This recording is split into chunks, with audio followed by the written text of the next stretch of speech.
Talk about a game that unites the fan base, eh? The Vancouver Canucks have just defeated the Calgary Flames 7-1 on retro jersey flying skate night.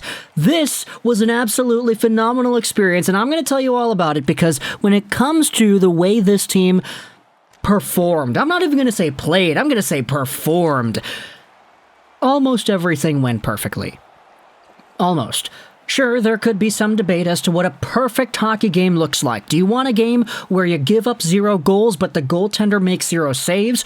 Or do you want a game where you give up 0 goals but the goaltender has to make a few very good saves? Because the fact that the goaltender was put in that position in the first place in and of itself is somewhat of a flaw. Who really knows? Who really cares? The fact is, Thatcher Demko was almost perfect. Everything else about the Canucks and their offense in particular was pretty much perfect. Their defense could have been better. They could have had a little bit more coverage and everything, but who cares? They won 7-1. They scored so many goals. They scored beautiful goals. And the Calgary Flames, while I don't want to make it seem like they didn't have a chance, because they definitely did have chances, and Thatcher Demko was just really good to the point that only one of those opportunities went in, Calgary just lost their cool towards the end, and man, I don't blame them. The way this game went, Vancouver just completely tore the house down, and you could definitely see the love and elation in the building, on Twitter, the fan response to what we had seen tonight. Vancouver goes out there and pretty much unites everybody. I know a lot of people like to argue back and forth, oh, make the playoffs, oh, tank, oh, sell, oh, buy, all this stuff. But like, everybody, who cares if you're in Team Tank? This game was fun.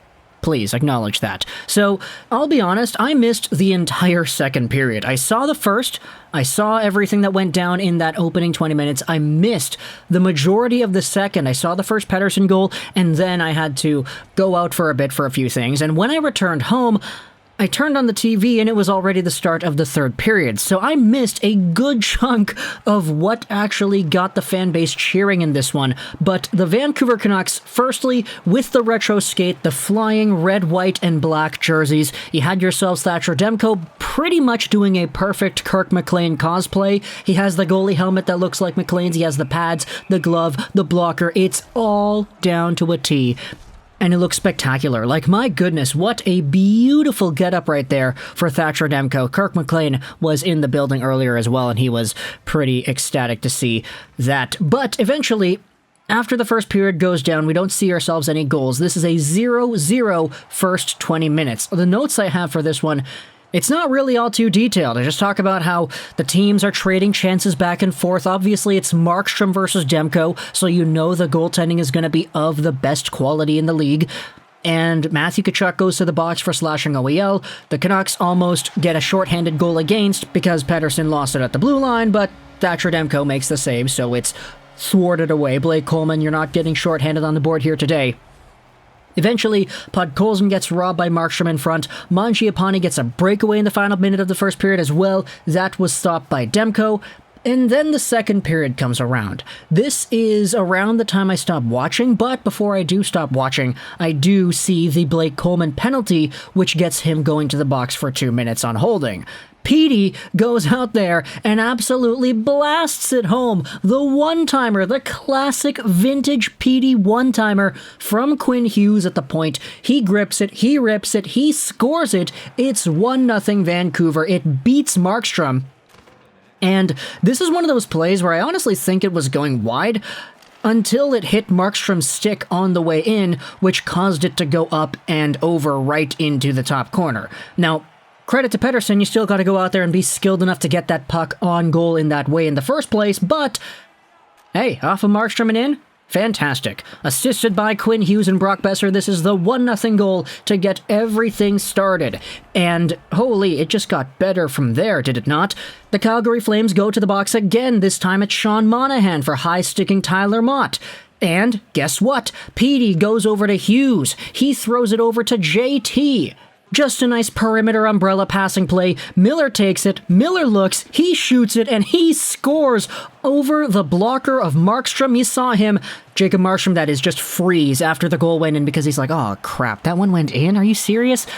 And yes, it did go in. Second point of the night for Quinn Hughes, second point of the night for Elias Pettersson, and JT Miller's 19th goal on the season. Give it a little bit after that power play goal, though. Literally 40 seconds later, the Vancouver Canucks lose a face-off in their own zone, but once it gets to the blue line, Tyler Mott is there, and he steals, he swipes it forward and goes in all by himself. Now it's a mini 2-on-1 here, but Mott decides to take the shot, saved by Markstrom, flipped back out to center by the Calgary guy, where Bo Horvat picks up the garbage and snipes it top cheese on Markstrom once again. Now that was an absolutely beautiful play. It's unassisted because it was actually given to Horvat by the Calgary guy. And then we had ourselves Dan Vladar, who was brought into the game right after. Although, doesn't really matter. 8 minutes later, the Vancouver Canucks on the power play again. This is a passing play from Miller. He goes over to Boeser, and he tries to swipe one on goal. It deflects away, and eventually it's Bo Horvat who is right there on the doorstep to pot it into the open cage. It's 4-0 Vancouver, and the Canucks power play at this point is absolutely on fire. They ended off 3 for 7, and they had themselves a whole bunch of opportunities at the end where they didn't score, so they were doing really well on the power play here, scoring on all 3 of their power play opportunities in the second period, and then you had yourselves a big scrum at the end of the second where the puck is bouncing around, there are Flames players, there are Canucks players all up in there trying to poke at it, and eventually it's Rasmus Andersson who gets a penalty shot penalty for covering the puck in the crease. 5 seconds left, it's a JT Miller opportunity. He comes in, goes to the far left, slithers wide like he does in all the shootouts that we've seen him do. He cuts over to the backhand, he cuts back over to the forehand, and he dekes Vladar out of his pants. Oh boy, it's 5-0, isn't it? Eventually, I come home and I actually start turning on the TV, so I watch from this point on, and the third period was greeted with some very good action as well. A very nice 3-on-2 rush for Vancouver breaks out, Miller out to the side, Pearson the shot, the rebound is loose, and Garland goes upstairs, where Mama keeps the cookies, making it 6-0 Vancouver. What an absolutely beautiful, beautiful goal right here. You could see the angle on which this goal went in.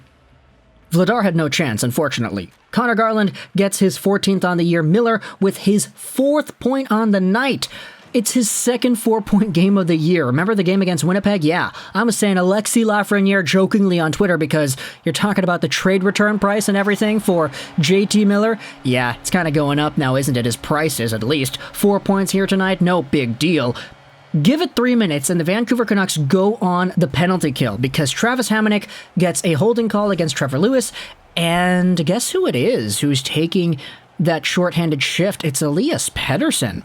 He goes down on one knee and does a very nice, sleek little poke check on, I think it's Elias Lindholm, who's trying to break into the Canucks zone, and he steals it for himself, comes right in on a breakaway, and he grips it and rips it and scores it. You could see him leaning into that shot. My gosh, vintage Elias Pettersson on the cusp, right on the hash marks, gets it up and over, 7-0 Vancouver, on probably the most beautiful goal we have seen Pettersson score in a very long time, like the shorthanded pickpocket poke check, stealing it back and coming all in by himself. He had Bo Horvat on his right.